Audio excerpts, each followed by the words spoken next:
Hello বন্ধুরা, good morning. কেমন আছো তোমরা সবাই? আশা করছি তোমরা সবাই ভীষণ ভালো আছো, সুস্থ আছো। আমরাও ভালো আছি, সুস্থ আছি।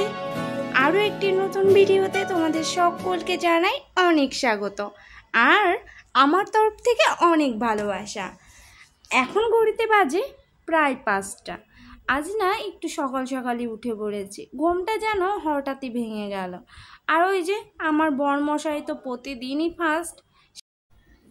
আর বন্ধুরা, তোমাদের সকলের কাছে আমার একটাই অনুরোধ, তোমরা ভিডিওটা অবশ্যই অনুরোধ রইল দেখার জন্য, পুরো ভিডিওটাই স্কিপ না করে দেখো বন্ধুরা। আশা করছি তোমাদের ভালো লাগবে। আর এই যে সকালে উঠে তো আগে বিছানাটা গুছিয়ে নিচ্ছি, কারণ বিছানাটা যতক্ষণ পড়ে থাকবে ততক্ষণ যেন মনে হবে কোনো কাজই সকাল থেকে করা হয়নি। আর সময় তো আর আমার জন্য বসে থাকবে না, এজন্য সময়ের কাজটা সময় করে নেওয়াই ভালো। আর ভালো সময় যেন খুব দ্রুত চলে যায়, আর খারাপ সময়টা যেন জীবন থেকে যেতেই চায় না, একটার পর একটা লেগেই আছে। আর পিছু থেকে যেন কোনো একটা ছায়া যেন যেতেই চাচ্ছে না, বিপদের মতো সঙ্গী হয়ে আছে। কি বলো তো, তোমাদের দাদা ভাই কি করেছে বলো তো? তোমাদের দাদা ভাইয়ের কালকে রাতে আসার সময় আমার বাবা নাকি তোমাদের দাদা ভাইয়ের গাড়িতে মেরে দিয়েছে। কি বলো তো, আরে হাতে এমন জোরে চার লেগেছে, তোমাদের দাদা ভাই হাতই নাড়াতে পারছে না। এই কদিন আগে হাতটা কেটে গেল, এখন আবার গাড়িতেই সমস্যা হলো, অ্যাক্সিডেন্ট করলো। কি বলি বলো তো, থেকে থেকে ভয়ও করে যে গাড়িটা কি একবারে ছাড়িয়ে দেবো কি না, কারণ রাস্তায় না গাড়ি চালানোর মতো অবস্থা নেই জানো। এত পরিমাণে গাড়ি রাস্তায় যে মানুষের থেকে গাড়ি বেশি, এজন্য দুর্ঘটনা যেন ঘটতেই আসছে রাস্তায় বেরোলে। কিন্তু ওই যে কাজের জন্য তো কিনে দেওয়া, কাজটা এজন্য কাজে লাগছেই, এজন্য ছাড়তেও পাচ্ছি না। আর ওই ভয়তে ভয়তে থাকতে হয়, এই না কিছু হয়, এই না কিছু হয়, এটাই হচ্ছে ব্যাপার। কারণ তোমাদের দাদা ভাই যতটা পারে খুব দেখে শুনে গাড়ি চালানোর চেষ্টা করে, কিন্তু তারপরও একজন সতর্ক কিন্তু আরেকজন হয়তো সতর্ক না, এটাই হচ্ছে আমাদের সমস্যা। আর এই যে আমি রাতের বাসনগুলো তুলে নিলাম। রাতে আমি যে কটাই বাসন বেরোক না কেন, একটা হোক চারটে হোক, রাতেই মেজে রাখার চেষ্টা করি। কারণ রাতে মেজে রাখলে আমার সকালে অনেকটা চাপ মুক্ত থাকে। কারণ রাতে যদি আমরা কিছু কাজ অন্তত পক্ষে সেরে রাখি, তাহলে দেখবে সকালে আমাদের একটু হলেও কাজটা কম থাকবে। এই যে আমার বরমশাইয়ের জন্য মুড়িটা ভিজিয়ে দিচ্ছি, কারণ আজ একটু দেরি হয়ে গেল বলতে পারো, কারণ আমার বরের তো স্নান সারা কম। এই যে মুড়িটা এবার ঢাকা দিয়ে রেখে বাকি কাজকর্মগুলো একে একে সারবো। কারণ কি বলো তো, আমি সকালে উঠে তোমাদের দাদাভাইয়ের পিছনে ঘুরতে ঘুরতে আমার অর্ধেকটা সময় ধরে চলেই যায়, ওকে এটা গুছিয়ে দেওয়া, ওটা গুছিয়ে দেওয়া, এই তো চলছে। আর এই যে ঘরটা ঝাড়ু দিয়ে নিচ্ছি। আর কি বলো তো, বিছানার চাদর না কিনতে হবে আমার। মূলত কি বলো তো, বাড়ি থেকে আসার সময় যে কটা বিছানার চাদর ছিল, ওই মালপত্র আনতে যেয়ে দেখা যাচ্ছে কোনোটা পুরো নষ্ট হয়ে গেছে, আবার কোনোটা দেখা যাচ্ছে ওই যে ঘরে দু জানালাতে দিয়ে রেখেছি। এই জন্য বিছানার চাদর না আমার নেই ঘরে, কিনতে হবে। বাজারে যাওয়াও হচ্ছে না, কেনাও হচ্ছে না, এজন্যে তোমরা দুই ঘরে দুইটা চাদরই দেখতে পাও। আর জীবনে স্বপ্ন আছে, জানি না সে স্বপ্নগুলো কখনো পূরণ হবে কি না। হয়তো তোমরা পাশে থাকলে স্বপ্নগুলো একটু একটু করে পূরণ করতে পারবো। আমারও খুব ইচ্ছা করে জানো, আমিও নিজের পায়ে দাঁড়াবো, আমারও নিজের ইচ্ছা মতো আমি কিছু কিনবো আমার টাকা দিয়ে। আমিও অনেক কিছু অনলাইনে কিনবো, কারণ আমি অনলাইনে কখনো কোনো কিছু কিনিনি জানো। যে কটা জিনিস কিনেছি অনেক সময় ভুল জিনিসও আসে, সেটা রিটার্ন করা যায় না আমাদের এখানে, এই হচ্ছে ব্যাপারে। এই জন্য ভয়তে করি না। আর কারণ রিটার্ন না করা গেলে না সেটা আর ব্যবহারও করা যায় না, আর বেশ খারাপই লাগে। যে এতদিন অপেক্ষা করলাম, জিনিসটা আসার পরেও দেখলাম জিনিসটা পারফেক্ট নয়। এই সময়টা বেশ খারাপ লাগে। আর এই যে পুজোর মধ্যে যেই শাড়িগুলো আমি ব্যবহার করেছিলাম, মানে পরেছিলাম, একদিন গিয়েছিলাম বাসন্তী পুজো দেখতে, আর একদিন ওই যে মেলা ঘুরতে গিয়েছিলাম, সে শাড়ি দুইটা না ধোয়াও হয়নি, তুলে রাখাও হয়নি। কারণ একবারই পরেছি, দেখি একটু ভাঁজ করে রেখে দেব, আর পরে এক সময় যদি আর এক দুবার যদি পরি তারপর না হয় ধুয়ে দেব।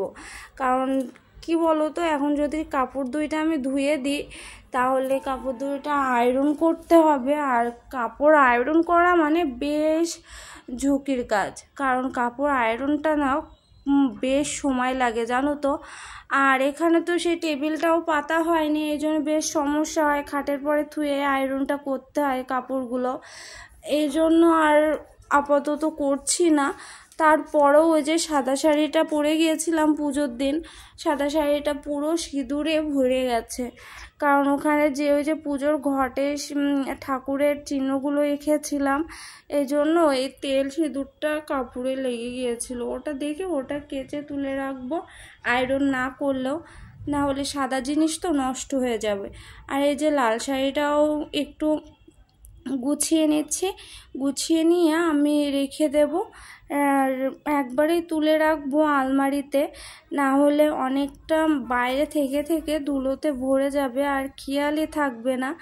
এই জন্য আর কি বলো তো, আমার তো খুব একটা শাড়ি নেই, এই যা কয়েকটা আছে সেগুলোই সুন্দর করে গুছিয়ে রাখার চেষ্টা করি। হাতে গোনা কয়েকটা শাড়ি বলতে পারো। আর অভাবের সংসারে সব স্বপ্ন তো সবসময় পূরণ হয় না, আর সব সময় তো আর শাড়ি কিনেও দিতে পারে না আমার বর। আর কি বলো তো, ওই বিশেষ করে পুজোতে একটা অন্তত পক্ষে শাড়ি আমি পাই, এ হচ্ছে ব্যাপার।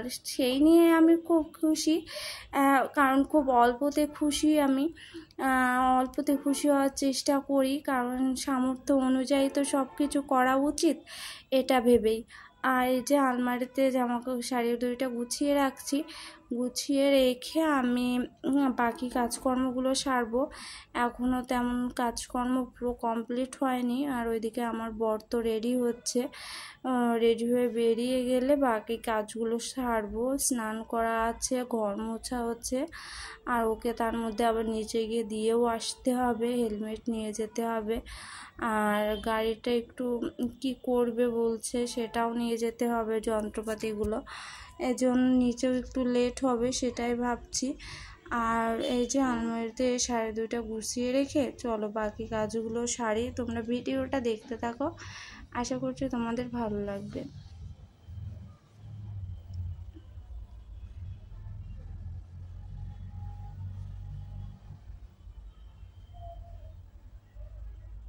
আর কি বলো তো, এই আলমারিটা তোমাদের দাদাভাই কিনে দিয়েছিল। আর আলমারিটার প্লাস্টিকগুলো না বড্ড ধার, বেকায়দা হাত লেগে গেলে কেটে যায়। তোমাদের দাদাভাইও একদিন হাত কেটেছে, আমারও একদিন হাত কেটে গিয়েছিল, এই জন্য। আর এই যে বসে পড়লাম, তোমাদের দাদাভাই হেলমেটটা একটু মুছে দেব, কারণ কি বলো তো, না হলে রাস্তায় গিয়ে দেখতে পারবে না। কাজটা যদি পুরো ঘোলা হয়ে থাকে তাহলে ওর দেখতে বেশ প্রবলেম হয় বলে। আর রাতে পুড়ে এসছে তো পোকাও লেগেছে, কারণ রাস্তায় আলোতে তো পোকা ওড়ে, সেগুলো সব হেলমেটে এসে বাড়ি খায় আর মারা যায়, এ হচ্ছে ব্যাপার। আর এই যে ঘরদোর মুছে পুরো পরিপাটি করে মাথায় একটু তেল দিয়ে স্নানটা করে নিলাম। স্নানটা করে এখন পুজো দিতে যাব। আর কি বলো তো, পুজো দেওয়ার আগে ফুলটা তুলে নিচ্ছি, আর আজও জবা ফুল ফোটেনি একদম, এই জন্য সাদা ফুলগুলোই তুলে নেব। অল্প কিছু তুলবো, অল্প কিছু রাখবো। চলো পুজোটা সেরে নিই, তারপর রান্না বান্নার সময় তোমাদের সাথে শেয়ার করব। আর তার মাঝে যদি কিছু করি তাহলে সেটাও তোমাদের সাথে শেয়ার করব বন্ধুরা। আর এই যে ফুলটা তুলে নিয়েছি, চলো বাকি কাজগুলো সারি। এই যে বন্ধুরা, আজ অনেক দিন পর একটু চা খাবো ভাবলাম, কারণ কি বলো তো, আমি না চাটা আমার বেশ সবসময় শ্যুট করে না, চা খেলে আমার প্রচণ্ড গলা জলে থেকে থেকে, এই জন্য আমি আরও চাটা খায় না, অ্যাভয়েড করার চেষ্টা করি, ইচ্ছা করলেও খায় না। খুব বেশি হলে যদি খুব মাথা ব্যথা করে তাহলেই খায়, আর যদি ঘুম না হয়, প্রচণ্ড মাথা যন্ত্রণা করে তাহলে খায়। এই হচ্ছে আমার চা খাওয়ার মূল কারণ। আর চিনিটা আমি পরেই দিই, এজন্য 2 চামচ চিনি দিয়ে নিলাম। আর চলো একটু আরাম করে চাটা খাই, আর একটু মুড়ি একটু ভাজাও নিয়ে নিলাম, ওটাও খাবো, দেখি অনেক দিন পরে খাবো জানো, এই জন্য। আর এই যে চা খাচ্ছি আর টিভি দেখছি, আর আমি টিভি দেখতে খুব ভালোবাসি জানো। আমি যখন বাড়িতে একা একা থাকি তখন এই ফোন ঘাঁটি আর টিভি দেখে আমার সময় কাটে বলতে পারো। এই হচ্ছে ব্যাপার। আমরা বাড়ির বউরা এর থেকে বেশি কি করতে পারি, সারাদিন তো কাজকর্ম করতে করতেই অর্ধেকটা সময় চলে যায়। আর এই চলছে, কোনো রকম সময়ের সাথে তাল মিলিয়ে চলছি, সময়ও চলছে, আমরাও চলছি নিজের গতিতে। আর এই যে আজ করবো এই যে কি মুগ ডালের মধ্যে কয়েকটা সজনে ডাঁটা দিয়ে একটু ডাল করছি, আর ডিমের তরকারি করব। কারণ ঘরে না তেমন সবজিপাতি ছিল না, যতটুকু ছিল ততটুকু দিয়ে রান্নাটা করব। আর ডালটা হয়ে গেছে, নামিয়ে নিচ্ছি। নামিয়ে নিয়ে আমি তোমার দাদাভাই আসলে খাওয়া দাওয়াটাও সেরে নেব একবারে। কারণ কি বলো তো, ঘড়িতে এখন কটা বাজে জানো? ঘড়িতে এখন প্রায় 3:30 মতো বাজে, কিন্তু তোমাদের দাদাভাই এখনও বাড়ি আসার কোনো খোঁজ নেই। আর খেতে খেতে দেখা যাচ্ছে 4টে 4:30 মতো বেজেই যাবে। আর এ তো অনিয়ম করে খাওয়া দাওয়া করলে কার শরীর ভালো থাকবে বলো? এজন্যই তো 2 দিন অন্তর অন্তর তোমাদের দাদাভাই অসুস্থ হয়ে পড়ে। গ্যাসের সমস্যাটা বড্ড কষ্ট দেয় ওকে। আর এই যে সন্ধ্যা হয়ে গেছে, সন্ধ্যা দেওয়ার জন্য চলে আসলাম। আর বেশ অনেকটাই রাত হয়ে গেছে জানো, ঘড়িতে এখন প্রায় কটা বাজে, প্রায় 7টার কাছাকাছি বাজে। চেঞ্জ করে নিলাম, চেঞ্জ করে ফ্রেশ হয়ে এই পুজো দিতে বসলাম।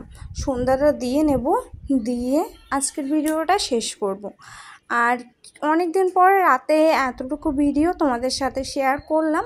তোমাদের কেমন লাগলো না লাগলো সেটা অবশ্যই কমেন্টে জানাতে ভুলো না।